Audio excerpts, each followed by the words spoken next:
안녕하십니까. 우리 아버지 하나님의 거룩한 성도 여러분, 하나님의 크신 은혜가 지난 한 해 동안 우리를 인도해 오셨고 다가온 한 해도 우리와 함께 하실 것입니다. 저는 지나간 한 해를 돌아보면서 하나님께서 제게 주신 많은 축복들을 하나, 둘, 셋, 넷 세보면은 이루 그 숫자를 다 셀 수 없을 만큼 하나님의 은혜와 축복이 풍성한 한 해였습니다.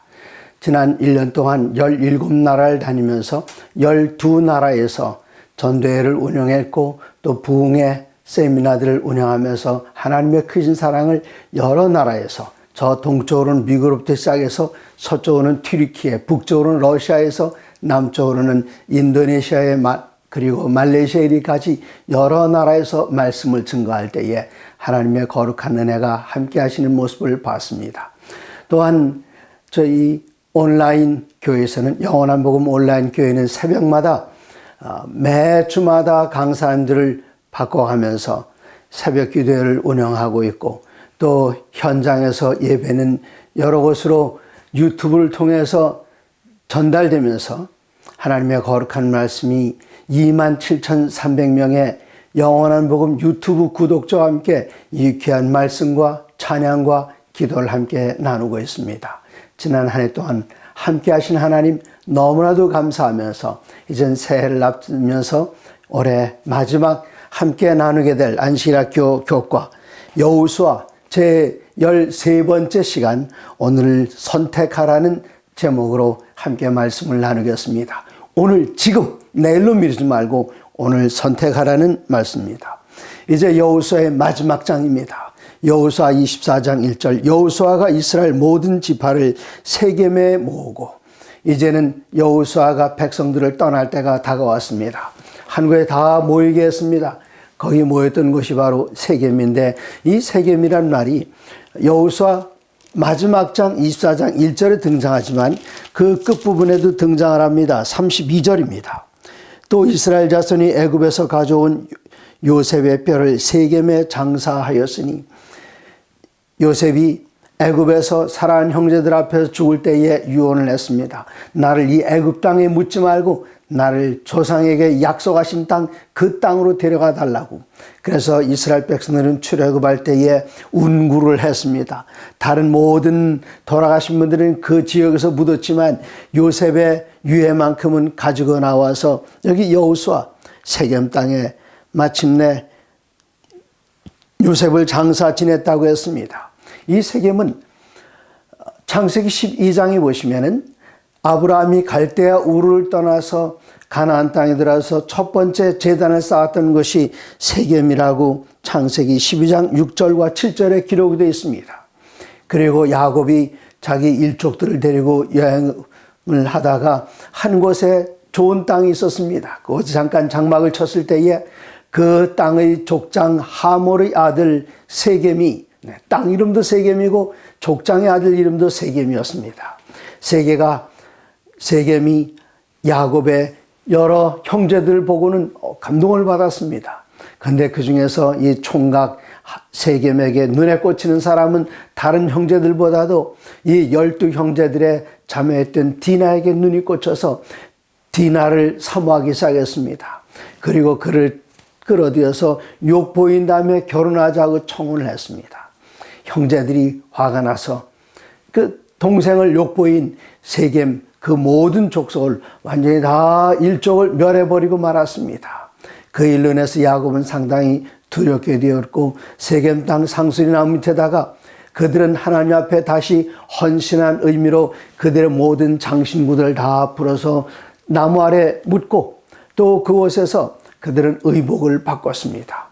새로운 헌신을 약속했던 그 장소가 바로 세겜인데, 이 세겜의 모든 사람들 다 모아놓고 옛날 모세가 백성들을 떠나기 전에 마지막으로 한 곳에 모아놓고 말씀을 전했던 것처럼 지금 이제 마지막으로 여호수아가 백성들을 떠나기 전에 마지막 당부를 하고 있습니다. 세겜에 모였습니다. 자, 2절입니다. 여호수아 24장 2절에 이르시기를 여호수아가 모든 백성에게 이르되 이스라엘의 하나님 여호와께서 이같이 말씀하시기를 옛적에 너희의 조상들 곧 아브라함의 아버지 나홀의 아버지 데라가 강 저쪽에 거주하여 다른 신들을 섬겼으나 3절입니다. 내가 너희의 조상 아브라함을 강 저쪽에서 이끌어내어 가나안 온 땅에 두루 행하게 했고 그의 씨를 번성하게 하려고 이삭을 주었습니다. 그리고 이삭을 통해서 또 에서와 야곱을 낳았습니다. 그리고 야곱의 자손들을 더 번성하기 위해서 하나님께서는 이스라엘 백성들을 이집트에 가셔서 그 좋은 땅에서 번성하게 하셨고 가나안 사람들의 핍박으로부터 차단해 놓으셨습니다.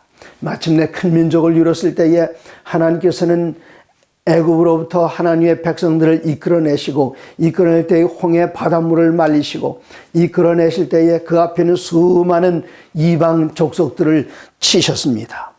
그 얘기를 지금 12절까지 계속 13절까지 계속하고 있습니다.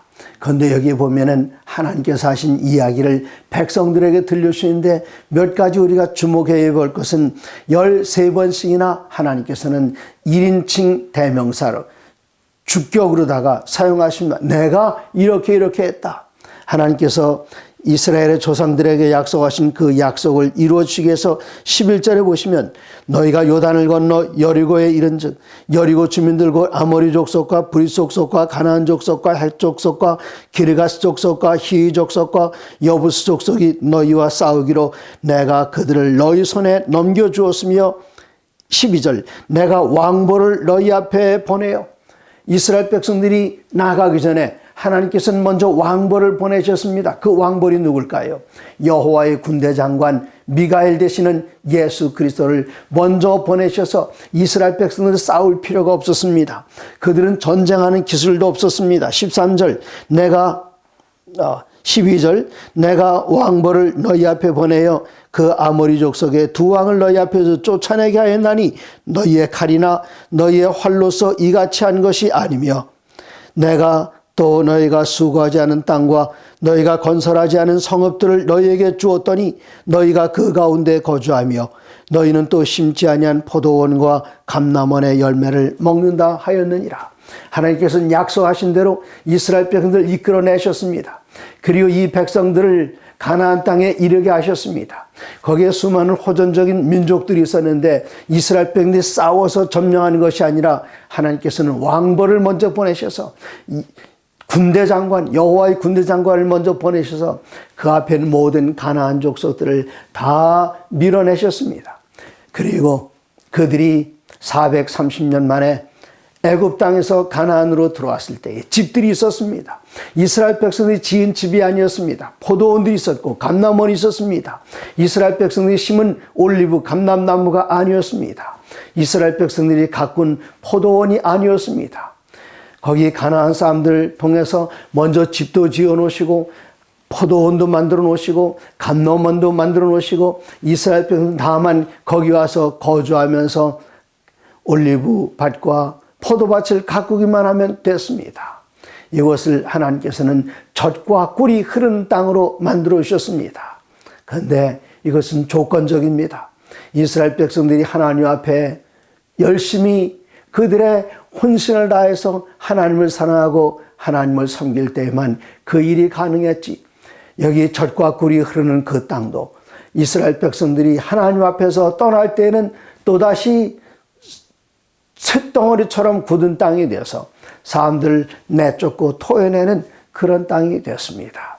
여기 이스라엘 땅은 그들이 애굽에 살 때는 거기 나일강이 있어서 온 땅을 기름지게 했지만 여기 이스라엘 땅에는 가나안 땅에는 비가 적당하게 내리질 않습니다. 물론 애굽도 비가 적당하게 내리진 않았지만 여기에는 풍성한 나일강이 있었습니다. 하지만 요단강 하나를 가지고 이스라엘 전역을 다 촉촉하게 하기에는 역부족이었습니다. 그들은 천수다. 하늘을 쳐다봐서 하늘에 비가 내리면 농사를 짓는 그런 땅이었습니다.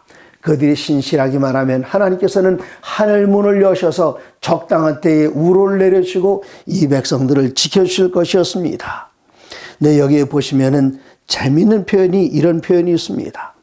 24장 5절에 내가 모세와 아론을 보내었고 또 애굽의 재앙을 내렸나니 곧 내가 그들 가운데 행한 것과 같고 그 후에 너희를 인도하여 내었노라. 지금 1인칭은 여호수아가 말하고 있고 말을 듣는 2인칭은 너희들은 누구인가 하면은 지금 요단강을 건너서 가나안 땅을 정복한 이스라엘 백성들인데 그들이 애굽을 떠나지 않았습니다. 누가 떠나는가 하면 그들의 조상들이 떠났습니다. 그러면 이들은 누구입니까? 그들의 조상들은 광야에서 다 죽었고 출애굽한 다음에 태어난 어린아이들. 근데 그 어린아이들이 자라나서 이제는 가나안 땅에 들어오게 되었습니다. 그들이 비록 그 땅을 떠나 애굽 땅을 출발한 그 세대는 아니었다 할지라도 여기에 보면 5번씩이나 1절부터 13절까지 5번씩이나 너희 조상을 교차해서 사용합니다. 이것은 조상의 경험이 바로 너희의 경험이고 그들에게 넘어진 데서 너희들은 일어서야 하고 그들이 승리한 데서 너희들도 승리하면서 교훈을 얻어야 할 것을 이야기하시기 위해서 여기 하나님께서는 말씀하시면서 너희 그리고 너희 조상 서로 교차해서 사용했습니다. 그러므로 우리 재림 성도들은 어떻습니까? 우리 재림교회의 역사에 나타났던 그 모든 일들이 그들의 윌리엄 밀레의 경험 거기 끝나는 것이 아닙니다. 조셉 베이츠의 경험 거기서 끝나는 것이 아닙니다. 존저 와그너의 경험 거기서 끝나는 것이 아니고 그들의 경험이 곧 우리의 경험이 되어서 하늘 가는 그 길에 조금도 흔들림이나 비틀거림 없이 앞에 가신 그분들의 길을 따라서 조심스럽게 그리고 용감하게 전진할 수 있도록 하나님께서는 과거의 경험을 우리의 경험에다 이입시키시고 대입시키셔서 우리에게 이러한 교훈을 전달하고 계십니다. 자, 이제 12절 하나님께서는 왕벌을 보내셔서 너희들이 쫓아내는 것이 아니다. 내가 쫓아낸 것이다. 모든 것 하나님께서 친히 하신 것을 이야기하십니다. 여기 있는 포도원 너희들이 지은 거 아닌데 내가 너희들 나에게 거두게만 하겠다. 이거 얼마나 놀라운 일입니까? 이제 14절입니다. 그러므로 어떻게 해야 할 것인가? 이제는 여호와를 경외하며 온전함과 진실함으로 그를 섬기라. 너의 조상들이 강 저쪽과 애굽에서 섬기던 신들을 치워버리고 여호와만 섬기라. 하나님께서 너희를 이렇게 인도해 내셨으니 너희는 어떻게 할 것인가? 2가지. 첫 번째는 여호와를 경외하라. 2번째는 여호와를 섬기라. 경외한다는 것은 무엇입니까? 하나님으로 하여금 하나님 되게 하는 것입니다. 많은 사람들이 마치 하나님께서 안 계신 것처럼 생활하고 있습니다. 요셉은 어땠습니까? 애굽에 정말 아름다운 여인이 그를 유혹하려고 할 때에 하나님께서 눈에 보이지 않았어요. 하지만 요셉은 하나님께서 옆에 계신 것처럼 행동했습니다. 내가 어찌 이 큰 악을 행하여 하나님께 득죄하리까? 비록 눈엔 보이지 않았지만 마치 하나님을 보는 것처럼 그는 행동했습니다. 하나님을 두려워했던 것입니다. 하나님의 존재를 인정했습니다. 그러므로 하나님으로 하여금 하나님 되시게 하라. 하나님은 어떤 분이십니까? 창조주이십니다. 우리는 어떤 존재입니까? 아무것도 없는 것에서 하나님께서는 진토를 빚으셔서 그 진토 속에 생기를 불어넣으시고 사람이 되게 하셨습니다. 우리를 지으신 하나님, 우리는 그의 자녀로서 그의 피조물로서 하나님께 마땅히 존경심을 보여야 하는 것, 그게 바로 하나님을 경외하는 것, 하나님을 두려워하는 것입니다. 이스라엘 백성이 430년 동안 애굽에서 종노릇했습니다. 어떻게 감히 애굽 사람들에게 반기를 들 수 있겠습니까? 그런데 하나님께서는 모세를 보내셔서 이 백성들을 강한 손과 펴신 팔로 인도해 내셨습니다. 열재앙을 통해서 애굽의 모든 신들을 여지없이 깨뜨려 버리시고 저 앞을 가로막고 있는 홍해바다를 말리시고 뒤쫓아오는 애굽 군대를 홍해바다 속에 장사 지내시고 40년 동안 여행할 때 매일같이 하늘에서 만나를 내려주시고 앞에 적군이 나타나면 왕벌 되시는 예수님, 임마누엘의 하나님, 그리고 미가엘 하나님으로서 앞에 나가셔서 우리 대신 싸우셔서 이스라엘 백성은 그냥 속된 말로 굿이나 보고 떡만 먹을 수 있게 그렇게 하셨습니다. 조건 하나, 오직 하나님 안에 거하여서 그 말씀에서 좌로나 우로나 치우치지 아니하고 하나님께 충성하기만 하면 모든 것이 다 이루어졌습니다. 그러므로 어떻게 해야 할 것인가? 너희를 강한 손과 편팔로 인도해내신 하나님을 하나님 되게 하라. 하나님 그분으로 인정해라. 우리가 종로로 타고 노릇노릇할 때 감히 주인을 쳐다보기나 했겠습니까? 그런데 그렇게 위대한 애굽의 주인들을 깨뜨려 버리시고 애굽의 신들을 깨뜨려 버리시고 이스라엘 백성들을 강한 손으로 구원해내신 그 하나님 생각하면 그 앞에 저절로 머리가 숙여지지 않습니까? 그게 바로 하나님을 경외하는 것입니다. 그래서 세 천사의 기별 가운데 첫째 천사의 기별 요한계시록 14장 7절에는 그가 큰 음성으로 가로되 하나님을 두려워하며 그에게 영광을 돌리라. 첫 번째가 하나님을 두려워하라는 명령이었습니다. 우리는 하나님을 마땅히 하나님으로 대접해 드려야 됩니다. 그것이 바로 하나님을 두려워하는 것이고, 그 다음엔 하나님을 섬기라 했는데 어떻게 섬길 것인가? 온전함과 진실함으로 그를 섬기라. 왜 온전함과 진실함으로 그를 섬기라고 하셨습니까? 왜 그런가 하면 하나님께서 온전함과 진실함으로 우리를 인도해 내셨기 때문에 우리들도 하나님께 경배하고 하나님을 섬길 때에 우리들은 온전한 완전함을 거기다 또 참된 마음을 가지고 진실한 마음을 가지고 하나님을 섬기며 사랑해야 되겠습니다. 이제는 우리가 선택해야 할 순간입니다. 15절입니다. 만일 여호와를 섬기는 것이 14절부터 읽을까요? 그러므로 이제는 여호와를 경외하며 온전함과 진실함으로 그를 섬기라. 너희의 조상들이 강 저쪽과 애굽에서 섬기던 신들을 치워버리고 여호와만 섬기라. 한 분, 우리를 인도해 내신 그분 한 분에게만 충성을 다하며 섬기라. 15절 만일 여호와를 섬기는 것이 너희에게 좋지 않게 보이거든 너희 조상들이 강 저쪽에 섬기던 신들이든지 또는 너희가 거주하는 땅에 있는 아모리 족속의 신들이든지 너희가 섬길 자를 오늘 택하라. 오직 나와 내 집은 여호와를 섬기었노라. 여호수아는 단호했습니다. 이제 이 백성들과 나는 마지막 인사말입니다. 그들에게 간절하게 비는 여호수아의 소원은 오직 여호와만 섬기고 그를 따르고 그에게 충성을 다하고 그분을 경외하라. 그렇게 이야기하면서 자신의 결심을 이야기합니다. 오직 나와 내 집은 여호와를 섬기었노라. 백성들이 그 말씀을 들었어요. 마음 가운데 깊은 감동이 왔습니다. 그들이 대답합니다. 16절입니다. 백성이 대답하여 이르되 우리가 결단코 여호와를 버리고 다른 신들을 섬기지 아니하오리니 이는 우리 하나님 여호와께서 친히 우리와 우리 조상들을 인도하여 애굽 땅에서 종되었던 집에서 올라오게 하시고 우리 목전에서 큰 이적들을 행하시고 우리가 행한 모든 길과 우리가 지나온 모든 백성들 앞에서 우리를 보호하셨습니다. 이 백성들이 다 겪었습니다. 18절 여호와께서도 모든 백성과 이 땅에 거하자던 아모리 족속을 우리 앞에서 쫓아내셨습니다. 그러므로 우리도 여호와를 섬기리니 그는 우리 하나님이십니다 하니라. 하나님 여호와 하나님 여호수아여 당신의 하나님이실 뿐만 아니라 그 하나님이 바로 내 하나님입니다.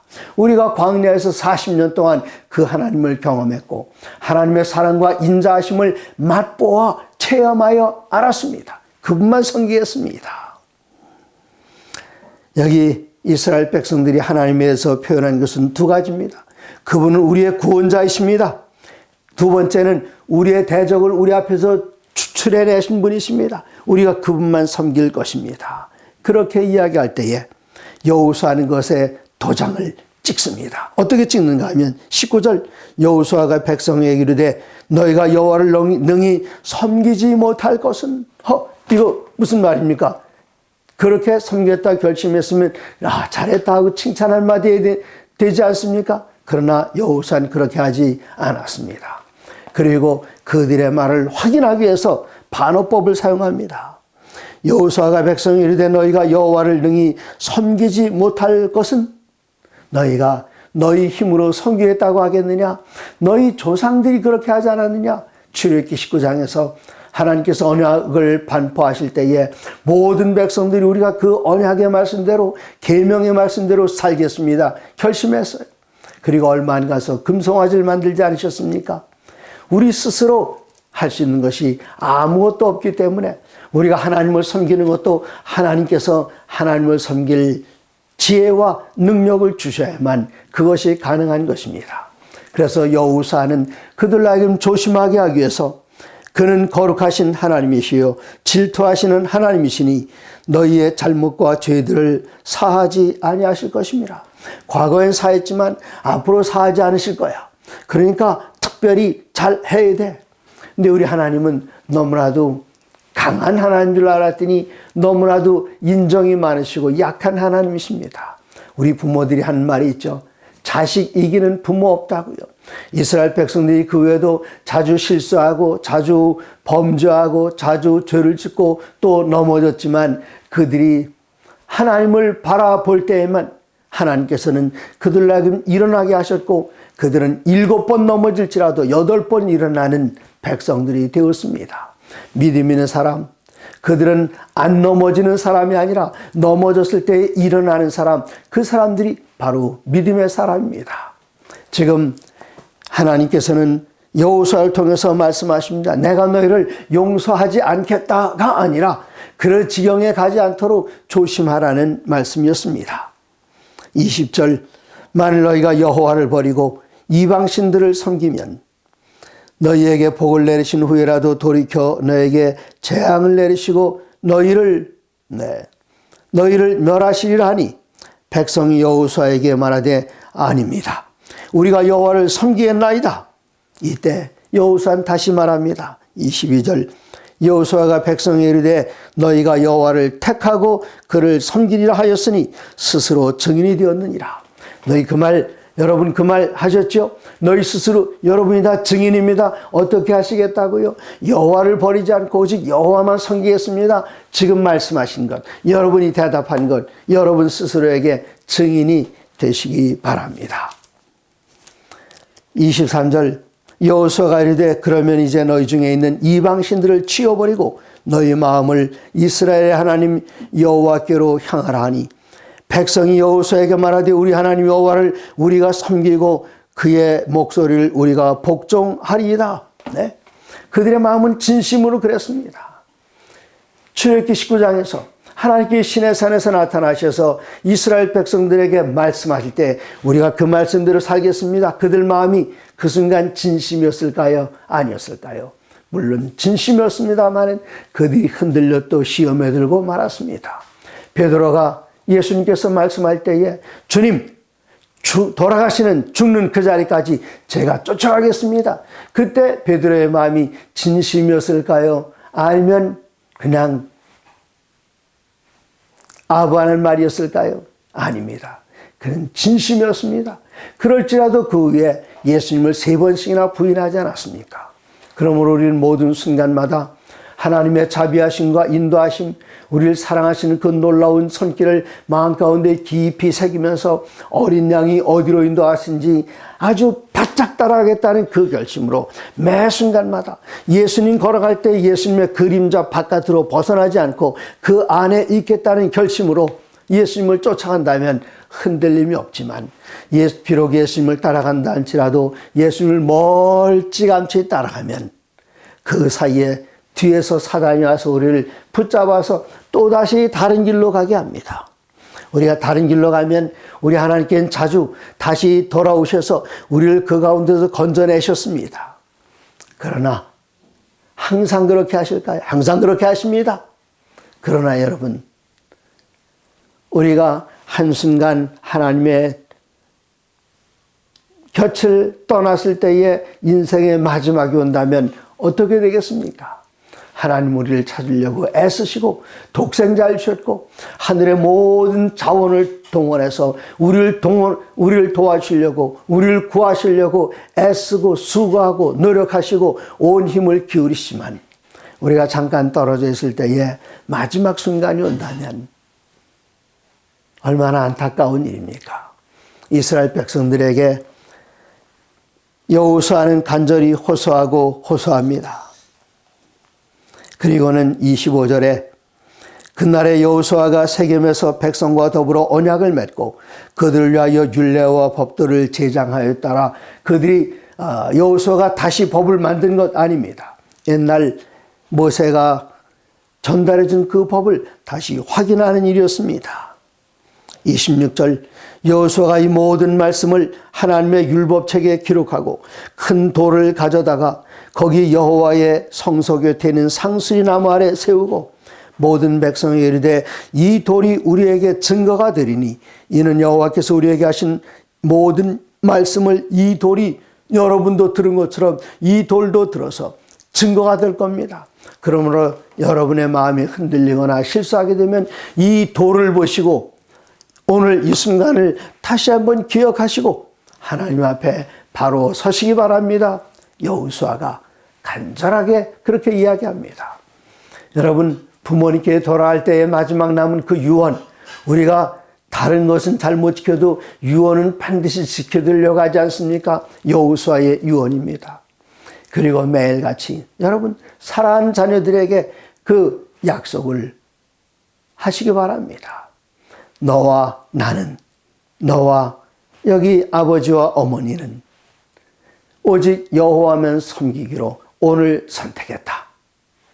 혹시 우리 주위에 하나님의 손길에서 벗어나서 방황하는 영혼이 있다면 저는 히브리서 3장 13절을 좋아하는데 히브리서 3장 13절 오직 오늘이라 일컫는 동안에 매일 피차 권면하여 너희 중에 누구든지 죄의 유혹으로 완고하게 되지 않도록 하라. 내가 주님 앞에 든든하게 바르게 서는 것 중요합니다. 또 중요한 것은 무엇인가 하면 우리 주위에 있는 그들도 하나님께서 당신의 독생자의 피로 사신 귀한 영혼들입니다. 그분들이 내일 어떻게 될지 모릅니다. 그래서 오늘 오직 오늘이라 일컫는 동안에 피차 권면해서 그들을 하나님 앞에 설 수 있도록 항상 권면하실 때에 그리스도인의 사랑이 잘 실천되는 것입니다. 29절입니다.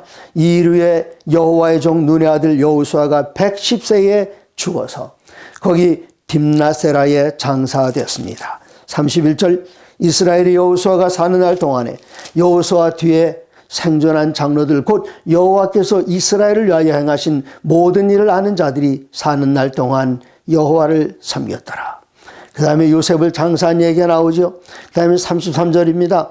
아론의 아들 엘르아살도 죽음에 그들이 그의 아들 비느하스가 에브라임의 산지에서 받은 산에 장사하였더라. 여기 아론의 아들 엘르아살 또 아론의 손자 비느하스 이야기가 나옵니다. 자, 이 이야기를 다시 한번 여기 병행하면서 살피면은 아론과 동시대의 인물 누구였습니까? 모세. 아론도 죽고 모세도 죽었습니다. 모세가 죽었을 때에 여호수아를 세웠습니다. 아론이 죽었을 때 엘르아살을 세웠습니다. 이젠 엘르아살이 죽었습니다.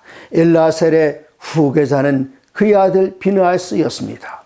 이젠 모세가 죽었을 때에 여호수아가 뒤를 잇고 그 다음에 여호수아 뒤에는 다른 이름이 나오질 않아요. 왜 나오질 않을까요? 이제 그들은 약속의 땅, 하나님께 친히 다스린 그 땅에 들어왔습니다. 그래서 아론과 모세, 엘르아살과 여호수아, 그 다음에 비느하스, 그 다음에 여호수아의 뒤를 잇는 누가 나와야 되는데 나오지 않습니다. 안 나올까요? 과연 나오지 않을까요? 나옵니다. 그분이 누구신가 하면 바로 신정정치로서 이스라엘 백성들을 가나안 땅에서 다스리실 하나님께 직접 다스리시기 때문에 여기 여호수아의 후계자가 나오지 않습니다. 이제 우리들은 저 애굽 땅을, 죄의 땅을 벗어났습니다. 요단강을 건넜습니다. 약속의 땅을 향하여 나아갑니다. 이제 우리를 다스리시고 우리를 인도하실 그분은 누구신가요? 그분께서 속히 오십니다. 하늘에 우리가 이르게 될 때에 영원히 아버지와 아들과 성령께서 여러분과 저를 인도하시고 사랑으로 인도하시고 사랑으로 다스리시고 우리와 함께 영원히 계실 것입니다. 사랑하는 성도 여러분, 다가오는 새해 복 많이 받으시고 하나님의 모든 말씀으로 사시기 바랍니다.